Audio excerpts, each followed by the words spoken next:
Človek si v dnešnej dobe stále viac uvedomuje pozitívny vplyv prírody na jeho zdravie. Veľa z nás v práci na záhrade nachádza pokoj, energiu, odpočinok a regulujú svoju silu presne tak, ako i naši žiaci s autizmom. Priamy kontakt s prírodou preukázateľne napomáha odburávať stres a pocit úzkosti, zlepšuje schopnosť sústrediť sa. Kontakt s rastlinami pomáha aktivovať pamäť, pozornosť, myslenie, tvorivosť, zlepšuje jemnú motoriku, povzbudzuje zmysly, zvyšuje sebavedomie. Záhrada má tak potenciál slúžiť ako mimoriadne terapeutické médium. Záhradná terapia prirodzene využíva pobyt v záhrade, kontakt so živými rastlinami a záhradné aktivity pre liečbu, rehabilitáciu a relaxáciu ľudí a detí všetkých vekových kategórií. Jej prínos je tak pre fyzické, ale i duševné zdravie. Záhradná terapia je formou trávenia voľného času a má i vzdelávací charakter. Základom záhradnej terapie je vzťah medzi dvomi živými organizmami, človekom a rastlinou. Rastliny reagujú na starostlivosť, ktorú im poskytujeme. Pri pestovaní tak človek zažíva pocit úspechu, kedy sa rastlina odmení novými lístkami, kvetmi alebo plodmi. Zvyšuje človeku sebavedomie a od toho sa odvíja i veľa ďalších pozitívnych zmien v psychike človeka. Zámerom záhradnej terapie je teda aktívne zapojenie do záhradníckych prác alebo len pasívne vnímanie. Záhrady majú viac výhod. Upokojujú myseľ, znižujú svalové napätie, obnovujú v tele prirodzené biorytmy, povzbudzujú imunitný systém. Zároveň tiež znižujú stres, zlepšujú emočné i duševné zdravie či fyzickú zdatnosť. Základným prvkom pri tvorbe záhrady pre účely terapie sú vyvýšené záhony, ktoré umožňujú priamy kontakt s rastlinou. Záhradná terapia podporuje tiež oblasť hry a využívanie voľného času. Práca v záhrade umožňuje riadenú ventiláciu frustrácie a agresivity. Je vhodná pre deti s mentálnym postihnutím, pre ľudí s rôznymi formami zmyslového a fyzického postihnutia, ale tiež pre ľudí s celou škálou ďalších diagnóz.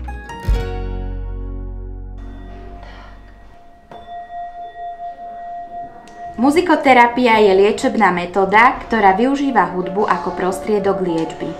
Prostredníctvom muzikoterapie sa zameriavame na zlepšenie úrovne komunikácie, taktiež pomáhame naplniť poznávacie, zmyslové, percepčné, emočné a psychologické potreby dieťaťa. Pri muzikoterapii je naším cieľom náprava, zmena zvláštneho správania, zlepšenie existujúceho stavu a taktiež naučenie novým schopnostiam pomocou hudobného zážitku. V našej škole sa zameriavame konkrétne na terapiu so spievajúcimi miskami. Tibetské misky sú magické nástroje, ktoré vydávajú neopakovateľný spievajúci zvuk, ktorý navodzuje u detí príjemný pocit relaxácie. Tibetské misky svojimi vibráciami pôsobia na každú bunku ľudského tela a tým prispievajú k hlbokej relaxácii a regenerácii svalov. Spievajúce misky prispievajú k upokojeniu nervového systému a hlbokému odpočinku pre telo a myseľ. Uvoľňujú od napätia, dokážu pôsobiť na bolesť a zmierniť ju, napríklad bolesť klbov, hlavy, chrbtice, ramien. Riešia migrénu a zlepšujú krvný obeh. Zvuk spievajúcich misiek dokáže svojimi vibráciami pomôcť so zlepšením emocionálneho napätia. Misky majú pozitívny dopad na fungovanie tráviaceho systému a uvoľňujú mentálne napätie či emocionálne blokády. Okrem spievajúcich misiek používame pri terapii aj gong. Zvuk a rezonancia gongu je liečivý akustický jav a vo všeobecnosti zvuky gongu znižujú stav stresu a pomáhajú sa stretnúť so samým sebou v hlbokom uvoľnení. Ozdravný účinok gongu spočíva hlavne v hĺbkovom uvoľnení tela a dovoľuje odstraňovanie a rozpúšťanie blokov. Virtuálna realita. Ide o liečebnú metódu pomocnú pri rôznych diagnózach, v neposlednom rade aj pri poruchách autistického spektra. Prednosti alebo výhody terapie vo virtuálnej realite sú v tom, že nám umožňujú zábavnou formou preniesť žiaka do iného prostredia a nacvičovať aktivity z bežného života, ktoré napomáhajú hlavne v týchto oblastiach rozvoja. Hrubá motorika, jemná motorika, rovnováha, kondícia. Terapia je vhodná pre žiakov, ktorí potrebujú nové stimuly a na tréning kognitívnych funkcií. Terapia prebieha v pohybovej miestnosti, kde sú vytýčené hranice pre virtuálnu realitu. Žiaci sa počas virtuálnej reality zameriavajú na voľný pohyb po miestnosti, stimulujú pohyby rúk, prstov, ale aj celého tela. Obsah terapií vo virtuálnej realite je vyvíjaný v spolupráci s odborníkmi, ako sú fyzioterapeuti, ergoterapeuti a lekári, tak aby viedol k intuitívnemu a správnemu realizovaniu cvikov. Pri terapii vždy treba zohľadňovať individualitu každého žiaka, ako i jeho momentálne naladenie. Dôležitá je i skutočnosť, či chceme stimulovať pravú alebo ľavú stranu tela, či sa chceme sústrediť na jemnú alebo hrubú motoriku, alebo na relaxáciu daného žiaka. Podľa týchto atribútov sa vytvárajú pre každého žiaka individuálne playlisty. Našim žiakom najviac vyhovuje snúze len miestnosť, ktorá im umožňuje voľný pohyb po priestore, pričom žiak je izolovaný od vonkajších rušivých podnetov. Miestnosť ponúka rôzne aktivity a činnosti ako bublinkové valce, vlákna, interaktívny panel a pre našich žiakov najobľúbenejší xylofón. Obľubujú aj spájanie súhvezdí, zber ovocia, rybolov a chytanie motýľa.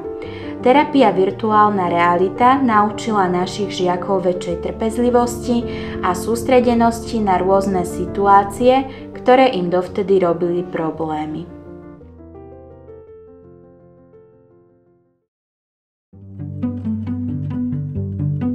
Ergoterapia je terapeutický postup, ktorý využíva špecifické diagnostické a liečebné metódy, postupy pri terapii jedincov, v našom prípade žiakov našej školy. Využívame ju vo všetkých vekových skupinách. Prostredníctvom pracovnej aktivity sa snažíme dosiahnuť maximálnu samostatnosť a nezávislosť žiakov v školskom, ale i domácom prostredí. Ergoterapia podporuje rozvoj telesných aj psychických funkcií a podporuje začlenenie žiaka do spoločnosti. Prispieva tým k zvýšeniu kvality života. Ergoterapia v našej škole prebieha individuálne i skupinovo. U žiakov pomáha zlepšovať jemnú a hrubú motoriku, koordináciu tela, poskytuje pocit užitočnosti a radosť z tvorby. Taktiež trénuje vytrvalosť, citlivosť i pamäť. Cieľom ergoterapie v našej škole je zlepšenie telesných a psychických funkcií, zlepšenie narušeného správania, upokojenie žiaka, vzbudenie záujmu o prácu, odvádzanie prebytočnej energie, zvýšenie sebavedomia a schopnosti sústredenia sa a zlepšenie manuálnych zručností. Práca v našej dielni je zameraná na vytváranie elementárnych pracovných a manuálnych zručností. Žiaci sa oboznámujú s jednotlivým materiálom a pracovným náradím. Práca v našej dielni zahŕňa najmä prácu s drevom a poskytuje veľké množstvo činností, precvičujúcich predovšetkým horné končatiny a jemnú motoriku. Dielňa je využívaná na tvorenie rôznych techník, okrem dreva zahŕňa aj prácu s drôtom, prácu s textilom, prácu s modelovacími materiálmi, nácvik denných činností a upratovacích prác. Žiaci pracujú podľa harmonogramu práce a osobnostných predpokladov. Ku každému žiakovi sa pristupuje individuálne. Žiakovi je názorne ukázané, čo bude robiť, má pred sebou plán práce s jednotlivými krokmi. Z toho vyplýva, že presne vie, čo bude nasledovať, aký bude ďalší krok a ako má postupovať. Úlohou pedagóga je viesť žiaka k samostatnosti, učiť ho samoobslužným úkonom, aby bol čo najmenej závislý od dospelých osôb v bežnom každodennom živote. Snúzelen. Je to miesto, ktoré prináša potešenie, pocit uspokojenia. Môže byť využitý ako forma terapie, edukácie, relaxácie, ale aj využitia voľného času. Toto prostredie stimuluje zmysly na kvalitatívne vyššej úrovni a v závislosti na tom rozvíja neverbálnu komunikáciu. Zbavuje človeka stresu, strachu, bolesti. Navodzuje zmeny v správaní, zvyšuje pozornosť a pocit sebaúcty. Zároveň je to moderná metóda, ktorá efektívne vplýva na rozvoj osobnosti dieťaťa s postihnutím. Hlavným cieľom metódy Snúzelen je zlepšenie kvality života a rozvoj osobnosti dieťaťa s postihnutím. Metóda Snúzelen sa zameriava na 7 zmyslových systémov, ktorými sú zrak, sluch, čuch, chuť, hmat, vestibulárny systém, teda rovnováha, proprioceptívny systém alebo aj telové uvedomovanie si.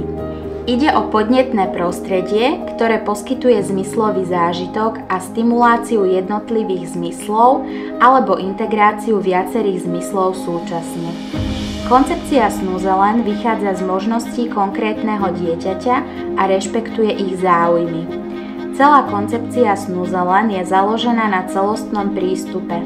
Akcent sa kladie na porozumenie a prijatie dieťaťa v atmosfére bezpečia a istoty, ktorá je pre dieťa stimulujúca. Dôraz sa kladie na proces, uskutočňovanie terapeutických a hrových aktivít a nie na výsledok. Zámerom pedagóga je pomáhať, facilitovať osobnosť dieťaťa pri získavaní potešenia z uskutočňovaných aktivít. Multistimulačná metóda Snúzelen umožňuje hľadanie nových foriem komunikácie detí k vyjadrovaniu ich vlastných pocitov. V priebehu zmyslovej stimulácie sa deti učia nielen vnímať, ale aj pomenovať to, čo práve pociťujú. To obohacuje ich slovník, ale i kultivuje ich správanie a myslenie.